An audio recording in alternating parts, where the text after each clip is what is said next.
Well, Mr. President, thank you for your warm welcome, and it was a delight to have you in Washington as well, and in the Oval Office and my office, and I'm simply delighted to be back, and I really am. You're always welcome. As I said earlier in a statement with the Prime Minister, the United States of America is resoundingly condemns the terrorist violence that we've seen lately, including yesterday.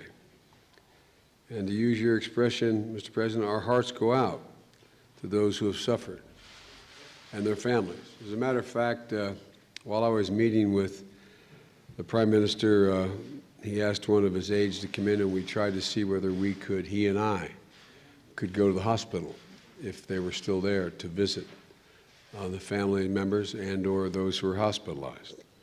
We learned that everyone had been released, including the body of an American hero, a man who fought in 2 theaters in the military, in Afghanistan and in Iraq, a man who was a graduate of, we believe, the finest military academy in the world, at West Point. We also learned that his body has been returned.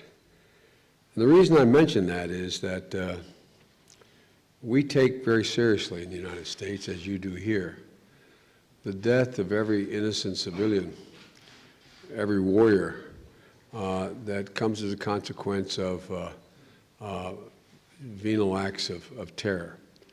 I carry in my pocket every day, Mr. President, my schedule. And on the back of my schedule, you'll see there is a black box. I have my staff every morning around 5:30 in the morning contact the Defense Department.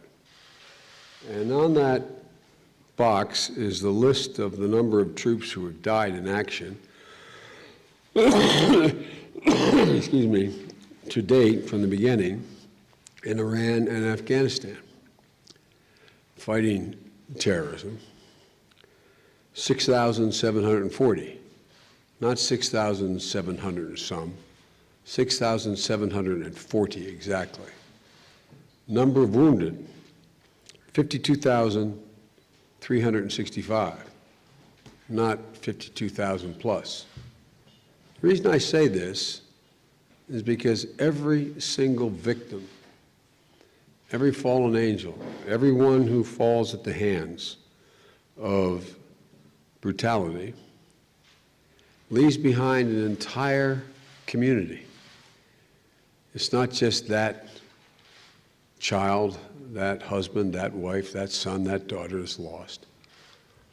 It's an entire community, extended families, friends. And there's an old Irish expression, Mr. President, too long a suffering makes a stone of the heart. And the reason why we have to deal with this plague of terrorism, because it will have the tendency to harden hearts, not be willing to reach out, not be willing to reach compromise. The Israelis and visitors to Israel cannot go on being afraid to go about their lives for fearing about being attacked. The violence has to stop, period. And as you indicated, Mr. President, one of the reasons I think you're such a wise man, it cannot and will not be done just by physical force. As I said, I just finished a meeting with the Prime Minister, a long meeting. We started at 10 o'clock, a fruitful meeting. And it touched on a broad range of issues where Israel and the United States stand shoulder to shoulder. America's commitment to Israel is absolutely unshakable. It is unquestionable. Like brothers, we will disagree. sometimes disagree really strongly about what path should be taken. But never, never, never have the 42 years I've been doing this, and since the State of Israel was established, have we ever disagreed in the principle that there is an absolute, unyielding necessity for all world Jewry for there to be an independent Jewish state called Israel. That is our commitment.